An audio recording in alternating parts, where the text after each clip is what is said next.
Good evening student.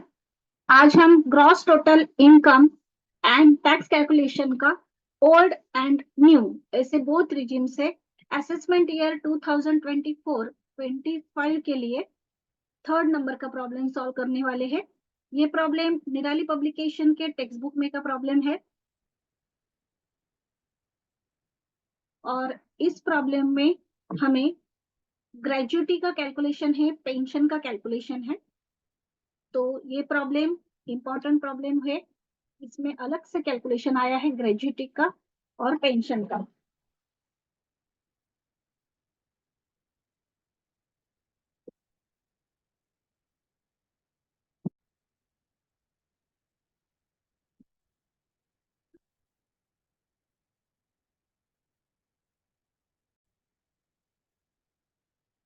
From the following particular furnished by Mr. Mohan Singh for the year ended 31st March 2023, you are required to compute his total income and tax payable for assessment year 23-24। तो यहाँ पर हमने क्या किया है, 24-25 assessment year हम लेंगे।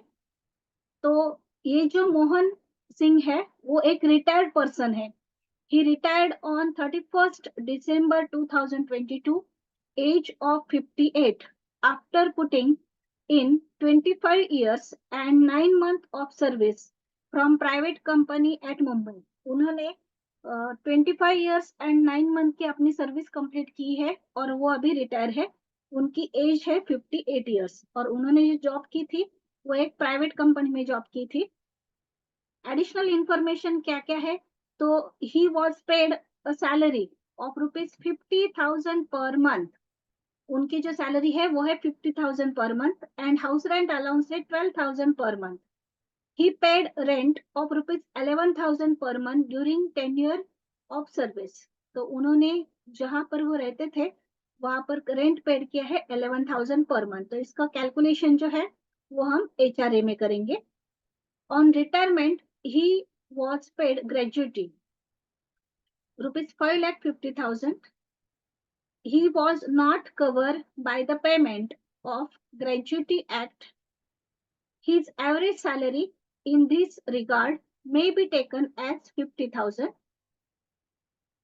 He had not received any other gratuity. Then next बताया गया है he had accumulated leave of 15 days per annum during the period of his service। उन्होंने जो ईयर होता है हर एक ईयर में 15 डेज की लीव ली है। This was encashed by him at the time of retirement. तो वो जो 15 डेज की लीव होती है तो वो उन्होंने रिटायरमेंट के टाइम पर एनकैश की है, तो उनको उसकी सम मिली है, मतलब अमाउंट मिली है। A sum of ₹3,15,000 was received by him in this regard. तो इसके लिए उन्हें 3,15,000 मिले हैं। His average salary be taken at 50,000 और यहाँ पर भी उनकी एवरेज सैलरी कितनी ली है 50,000, मतलब ग्रेजुएटी के लिए भी एवरेज सैलरी 50,000 है और लीव एनकैशमेंट के लिए भी जो सैलरी है वो 50,000 है। After retirement he ventured into textile business and incurred a loss of ₹80,000 for the period ended 31st March 2023। उन्होंने एक वेंचर किया टेक्सटाइल बिजनेस में और वहां पर उन्हें लॉस हुआ है 80,000 का। He received professional income of ₹3 lakh। He invested 22,500 in RPF, 40,000 in PPF and 37,500 in national saving certificate. तो ये सब ATC के डिडक्शंस है। तो अभी हम सोल्यूशन स्टार्ट करते हैं। स्टार्ट करेंगे बेसिक सैलरी से। अभी जो उनकी बेसिक सैलरी है वो हम लेंगे क्योंकि उनकी जो सैलरी है यहाँ पर हमें बताई गई है बेसिक सैलरी वो है 50,000 पर मंथ और उन्होंने 31st दिसंबर 2022 को रिटायरमेंट ली है। मतलब जो लास्ट ईयर था उस ईयर में उन्होंने 9 मंथ की सर्विस की है, तो हमें 9 मंथ की सैलरी निकालनी पड़ेगी। तो हम यहाँ पर 9 मंथ की सैलरी निकालेंगे पहले। तो 50,000 इंटू 9 इनकम फ्रॉम सैलरी लिखेंगे। ऊपर टाइटल दीजिए competition of total taxable income of mister Mohan Singh. यहाँ पर हम असेसमेंट ईयर चेंज कर रहे हैं। हम असेसमेंट ईयर यहाँ पर कौन सा लेंगे 24-25 एंड प्रीवियस ईयर लेंगे 23-24। तो यहाँ पर हम असेसमेंट ईयर लेंगे 24-25 एंड प्रीवियस ईयर जो है या फिर फाइनेंशियल ईयर जिसको FY बोलते हैं, तो वो हम लेंगे 23-24। ओके, तो बेसिक सैलरी जो है वो 50,000 इंटू 9। पहला हेड लेंगे हम, first head income from salary. So basic salary 50,000 into 9 is equal to 4,50,000। तो आउटर के कॉलम में लीजिए 4,50,000। देन ग्रेजुटी का हम कैलकुलेशन करेंगे। तो देखिए यहाँ पर ग्रेजुटी जो उनको रिसीव हुई है वो है 5,50,000 की। सेकंड जो एडजस्टमेंट है वहां पर HRA वगैरह बताया गया है। उसके बाद थर्ड में यहाँ पर ग्रेजुटी दी गई है 5,50,000। तो ग्रेजुटी का एग्जाम्शन की जो अमाउंट है वो हमें कैलकुलेट करनी पड़ेगी। तो यहाँ पर हमने ग्रेजुटी ली है 5,50,000 और उसमें से एग्जाम्प्टेड अमाउंट माइनस करेंगे। सो लेस एग्जाम्प्ट अमाउंट वो भी 5,50,000 है। वो कैसे आई, तो यहाँ पर हमने वर्किंग नोट दी है, तो वर्किंग नोट में ग्रेजुटी का कैलकुलेशन है। तो देखिए ग्रेजुटी का जो कैलकुलेशन होता है, list of following is exempted, मतलब नीचे दी गई जो 3 अमाउंट है उसमें से जो कम होगी वो एग्जाम्प्ट है। तो actual gratuity received 5,50,000। Second option होता है 1/2 into average salary into completed year of service. तो 1/2 इंटू एवरेज सैलरी है 50,000 और उन्होंने जो सर्विस के ईयर कंप्लीट किए हुए हैं वो 25 ईयर्स है। तो after calculation it is 6,25,000। And third जो होती है वो है 10 लाख एज पर लॉ, मतलब ये फिक्स अमाउंट है 10 लाख की एज पर लॉ। तो इन तीनों में कम अमाउंट कौन सी है, तो इन तीनों में कम अमाउंट है 5,50,000। सो हम एग्जाम्शन कितना लेंगे 5,50,000। तो ग्रेजुटी का एग्जाम्शन हम यहाँ पर लेंगे 5,50,000। वो हमने माइनस की, आउटर में नहीं लाई। अभी नेक्स्ट लेंगे हम लीव एनकैशमेंट। अभी लीव एनकैशमेंट की जो अमाउंट है यहाँ पर प्रॉब्लम में दी गई, फोर्थ नंबर के एडजस्टमेंट देखिए। यहाँ पर लीव एनकैशमेंट की अमाउंट है 3,15,000। सो हम यहाँ पर लेंगे 3,15,000 leave encashment less exempted amount. तो इसकी भी वर्किंग नोट हमने दी है। तो देखिए यहाँ पर वर्किंग नोट है, second working note leave encashment की है। यहाँ पर 4 टर्म्स होती है। तो फर्स्ट टर्म है list of following is exempted. First term है एक्चुअल अमाउंट रिसीव, तो लीव एनकैशमेंट की एक्चुअल अमाउंट है 3,15,000। सेकंड टर्म होती है 10 मंथ एवरेज सैलरी। तो एवरेज सैलरी 15,000 है पर month into 10 is equal to 5 lakhs। Then cash equivalent to earn leave, तो cash equivalent to earn leave ये है 50,000 इंटू 12.5। तो 50,000 इंटू 12.5 वो है 6,25,000 एंड स्टैट्यूटरी अमाउंट यानी कि एज पर लॉ वो है 10 लाख। तो इन चारों में से कौन सी अमाउंट कम है, तो इन चारों में से ये आप बोलेंगे कि 12.5 कहाँ से आया, तो यहाँ पर भी सेम कैलकुलेशन है 1/2 इंटू 50,000 इंटू उनकी जो सर्विस कंप्लीट हुई है उसके ईयर्स, मतलब यहाँ पर जो ली है सेकंड टर्म वही है 1/2 into average salary into completed year of service. So ये कैलकुलेशन सेम इस तरह का है यहाँ पर जो दिया गया है। तो उसके अनुसार यहाँ पर 6,25,000 आई है। तो इन तीनों में चारों में से लिस्ट फिगर कौन सी है 3,15,000। सो एग्जाम्शन मिलेगा 3,15,000। लीव एनकैशमेंट का एग्जाम्शन जो है वो है 3,15,000। यहाँ पर माइनस करके आउटर में आई नील। देन हम HRA का कैलकुलेशन करेंगे। हाउस रेंट अलाउंस जो उनको मिलता है वो पर मंथ का यहाँ पर दिया गया है। पर मंथ जो HRA मिलता है वो है 12,000 पर मंथ। तो 12,000 इंटू 12 वो आया 1,44,000। वो हम इनर के कॉलम में लेंगे। House rent allowance 1,44,000। अभी HRA का भी हमें वर्किंग नोट निकालनी पड़ेगी। यहाँ पर 3 टर्म्स होती है। फर्स्ट होती है एक्चुअल HRA रिसीव, सेकंड होती है rent paid less 10% of salary and third वो कौन सी सिटी में रहते हैं उसके ऊपर डिपेंड है। तो अभी वो मुंबई में सर्विस कर रहे हैं तो मुंबई में ही रहते होंगे। सो मुंबई के लिए 50% ऑफ सैलरी है।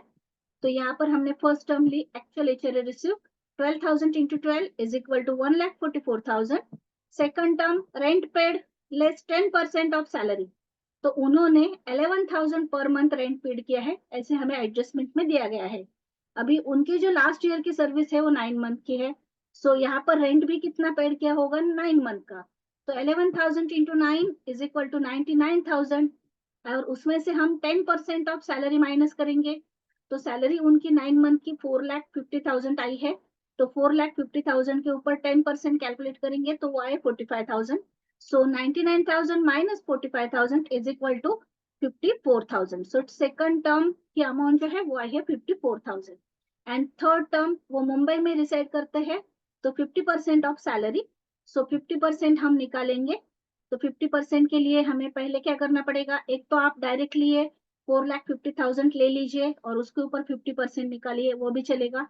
या फिर 50,000 पर मंथ की सैलरी है तो उसको 9 से मल्टीप्लाई कीजिए, क्योंकि 9 मंथ की सैलरी है लास्ट में उनकी।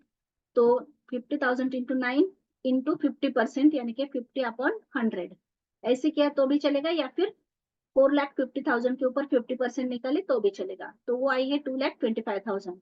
अभी इन तीनों में से कम कौन सी फिगर है, list of below 3 is equal to 54,000। So हम कितना माइनस करेंगे, 54,000। तो यहाँ पर हमने 54,000 माइनस करना है एचआरए में से। तो हाउस रेंट अलाउंस में से हमने 54,000 एग्जम्पशन अमाउंट माइनस की, तो आउटर के कॉलम में आई 90,000।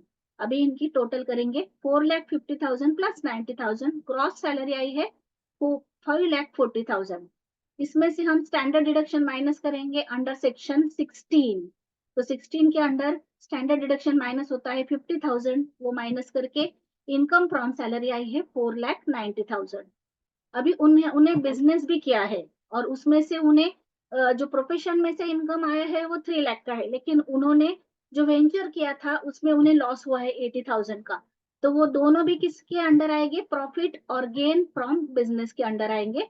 सो profit and gain of business और प्रोफेशन, इसके अंडर हम लेंगे income from profession 3 lakh and loss from textile business 80,000। तो लॉस माइनस होगा, तो 3 लाख में से 80,000 माइनस करके उनका प्रॉफिट जो है बिजनेस से आया हुआ वो है 2,20,000। अभी इन दोनों हेड की टोटल करेंगे, मतलब 4,90,000 प्लस 2,20,000, तो ग्रॉस टोटल इनकम आई है 7,10,000। अभी इसमें से हम 80 के डिडक्शन माइनस करेंगे।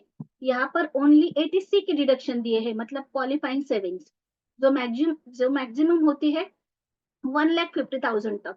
तो अभी देखिए क्या क्या है, आरपीएफ है 22,500, नेक्स्ट है पीपीएफ यानी कि पब्लिक प्रोविडेंट फंड, वो है 40,000, एंड नेक्स्ट है national saving certificates, it is 37,500। सो हम यहाँ पर लेंगे, ये तीनों अमाउंट लेंगे less deduction under section 80C।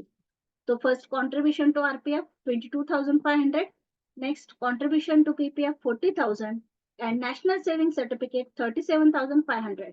अभी इनकी हमने टोटल कर दी तो टोटल 1 लाख आई है। सो ये 1,50,000 से कम है, अगर ज्यादा आती तो हम मैक्सिमम कितना लेते, 1,50,000। अभी 7,10,000 में से 1 लाख माइनस किया तो उनका टैक्सेबल इनकम आया है 6,10,000। इसके ऊपर हम टैक्स कैलकुलेट करेंगे, तो ओल्ड रिजिम से पहले करेंगे, बाद में न्यू रिजिम से करेंगे। तो ओल्ड रिजिम से हम कैलकुलेट कर रहे हैं। यहाँ पर असेसमेंट ईयर 23-24 एंड 24-25 का जो ओल्ड रिजिम है वो सेम है, उसमें कोई भी चेंज नहीं है, मतलब आप यही रिजिम 24-25 के लिए भी ले सकते हैं, यही स्लैब रेट, सॉरी। तो देखिए हम पहले ओल्ड रिजिम से कैलकुलेट कर रहे हैं। अप टू 2,50,000 इट इज नील, सो नील लिख दीजिए। 2,50,000 से लेकर 5 लाख तक 5% टैक्स निकालना होता है। तो इन दोनों में कितनी अमाउंट आती है, मतलब कौन सा डिफरेंस है, 5 लाख में से 2,50,000 माइनस कीजिए, तो डिफरेंस कितना आया, 2,50,000 का। तो उसके ऊपर 5% निकाले, वो आए 12,500। अभी 5 लाख से आगे 10 लाख तक 20% निकालना होता है, लेकिन हमारी अमाउंट कितनी है, 6,10,000 है। तो हम यहाँ पर लिखेंगे 5 लाख से 6,10,000 तक। तो इन दोनों में कितने का डिफरेंस है, 6,10,000 में से 5 लाख माइनस कर दीजिए, तो 1,10,000। 1,10,000 के ऊपर हमने 20% निकाले, वो आए 22,000। अभी इन दोनों की टोटल आई 34,500। इसके ऊपर हम 4% health and education cess add करेंगे, तो ऐड सेस एट 4%। तो 34,500 के ऊपर 4% निकाला, वो आया 1380। अभी टोटल टैक्स लायबिलिटी आई है इन दोनों की टोटल करके 35,880। तो ये हो गया ओल्ड रिजिम। अभी न्यू रिजिम क्या बताता है?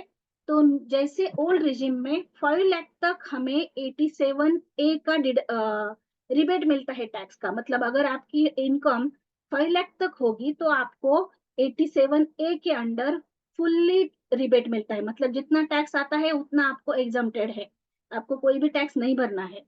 तो न्यू रिजिम क्या बताता है? न्यू रिजिम बताता है कि अगर आपकी इनकम 7 लाख तक होगी, कितनी? 7 लाख तक होगी, तो आपको टैक्स नहीं भरना है। लेकिन न्यू रिजिम में हमें ये जो डिडक्शन होती है ना 80 की, वो नहीं मिलती।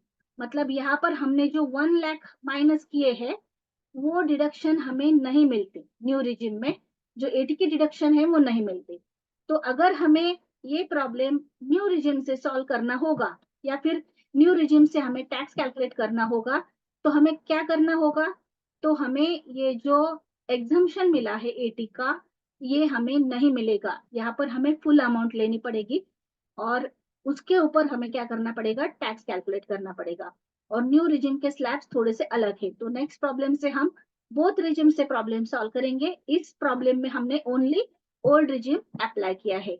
तो यहाँ पर हमारा प्रॉब्लम कंप्लीट हुआ है। ये प्रॉब्लम इंपॉर्टेंट इसलिए है क्योंकि इसमें ग्रेजुटी का कैलकुलेशन आया है, देन लीव एनकैशमेंट का कैलकुलेशन आया है, जो यहाँ पर वर्किंग नोट में बताया है। तो इस तरह से ये जो प्रॉब्लम नंबर 3 है निराली पब्लिकेशन के टेक्स्ट बुक में का, ये कंप्लीट हुआ है। और यहाँ पर हमने ये वर्किंग नोट्स भी दी है। तो ये जो एम्प्लॉयर्स कंट्रीब्यूशन टू आरपीएफ है has not been given, hence it not be computed and he is not senior citizen although retire. वो रिटायर भी हुए लेकिन वो सीनियर सिटीजन नहीं है। सो उनकी जो स्लैब रेट है वो हमने रेगुलर इंडिविजुअल के लिए मतलब नॉर्मल एसएससी की ली है। तो इस तरह से ये प्रॉब्लम हमारा यहाँ पर कंप्लीट हुआ है। ये प्रॉब्लम है 3rd नंबर का और ये उसका सॉल्यूशन है।